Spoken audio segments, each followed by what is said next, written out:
A Georgia police chief lost his job after testing positive for THC, the psychoactive ingredient in marijuana, but he says he only used perfectly legal CBD oil. The case is raising questions about how to conduct drug tests at a time when CBD use is becoming more common. 11 Alive's Doug Richards has more. During his 30-plus years in law enforcement, records show Thomas Barnes underwent more than 150 random drug screenings and passed all of them until September 2020.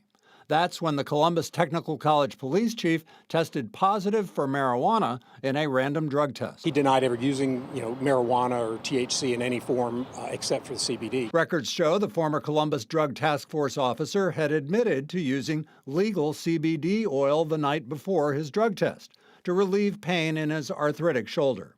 The Technical College System of Georgia fired Barnes anyway, but the state agency that certifies police officers declined to pull his certification. A positive THC test is very problematic for police officers. However, every case is going to be evaluated on the individual merits until some of this can be sorted out. The CBD will be in this case right here. The CBD industry has rapidly evolved in Georgia since 2018.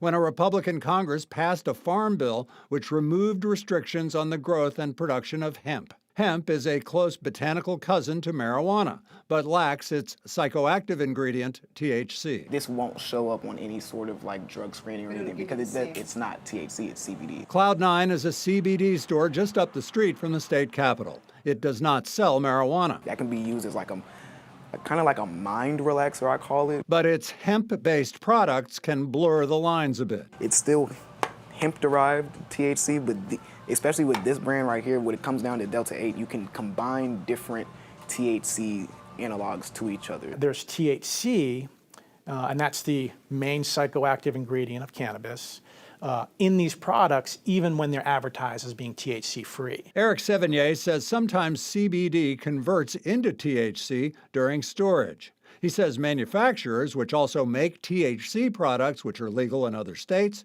sometimes inadvertently mix the ingredients. It's not out of the realm of possibility that, you could take a CBD product for the first time and test positive for THC the next day.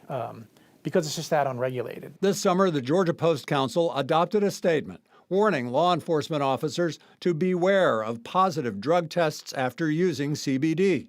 Too late for Thomas Barnes, who declined our requests for an interview. There is a zero tolerance policy for illegal substances. It becomes more difficult when you've got an otherwise legal substance that triggers the reaction of an illegal substance.